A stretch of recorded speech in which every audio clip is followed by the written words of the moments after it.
تبارك الذي بيده الملك وهو على كل شيء قدير الذي خلق الموت والحياة ليبلوكم أيكم أحسن عملا وهو العزيز الغفور الذي خلق 7 سماوات طباقا ما ترى في خلق الرحمن من تفاوت فارجع البصر هل ترى من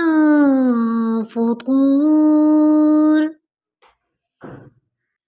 ثم ارجع البصر كرتين ينقلب إليك البصر خاسئا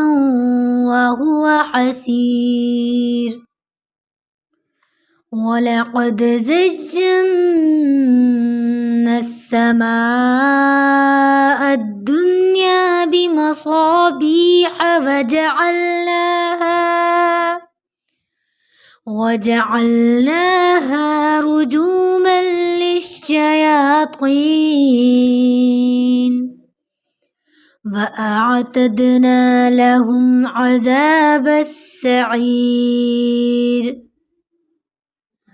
وللذين كفروا بربهم عذاب جهنم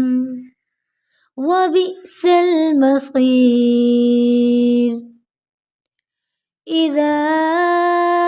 ألقوا فيها سمعوا لها شهيقا وهي تفور تكاد تميز من الغيظ كلما ألقي فيها فوج سألهم خزنتها ألم يأتكم نذير قالوا بلى قد جاءنا نذير فكذبنا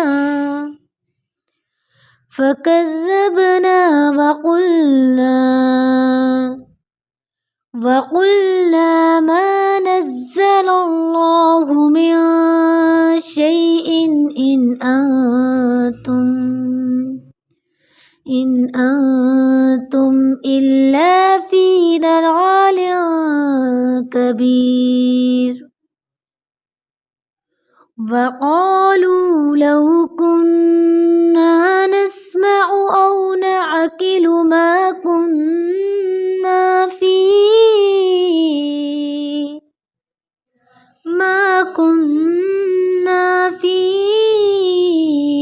أصحاب السعير فاعترفوا بذنبهم فسحقا لأصحاب السعير إن الذين يخشون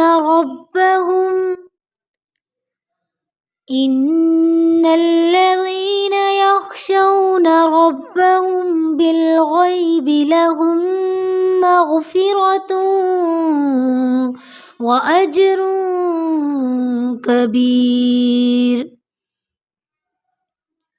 وأسروا قولكم أو اجهروا